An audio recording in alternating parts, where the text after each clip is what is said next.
Psychologist Everett Worthington is an author and a specialist on instructing people in REACH, a 5-step process for forgiveness. Worthington knows something about forgiveness. He experienced the unthinkable when his 78-year-old mother was sexually violated and beaten to death with a crowbar.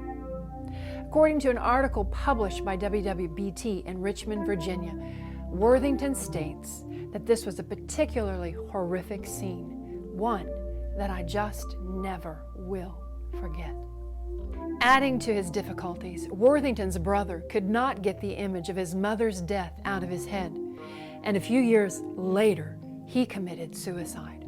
Worthington says not only did he need to forgive his mother's killer, he also had to forgive himself for not being able to help his brother. Although I am not a psychologist, I have seen marriages broken by infidelity restored through forgiveness.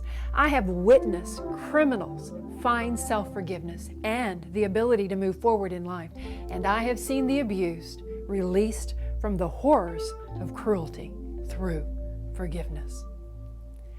Worthington writes in his book, Forgiveness and Reconciliation, that he was able to forgive the youths that committed the horrible crime against his mother in just over 30 hours. How? By working through his 5-step process.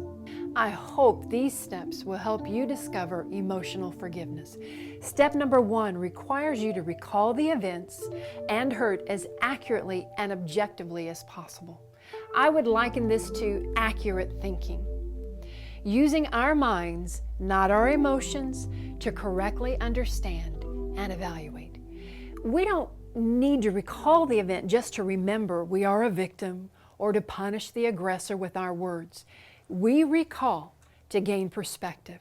We can use our intellect to control our emotions, allowing us to control our actions and ultimately forgive. The Bible tells us to bring every thought captive to the obedience of Christ. Objectively taking our thoughts captive allows us the power to move forward.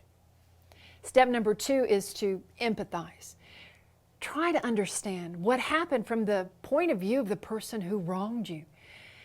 No one would suggest that this is easy, but by considering the motivations or shortcomings of the other person, we may be able to replace negative emotions with positive emotions.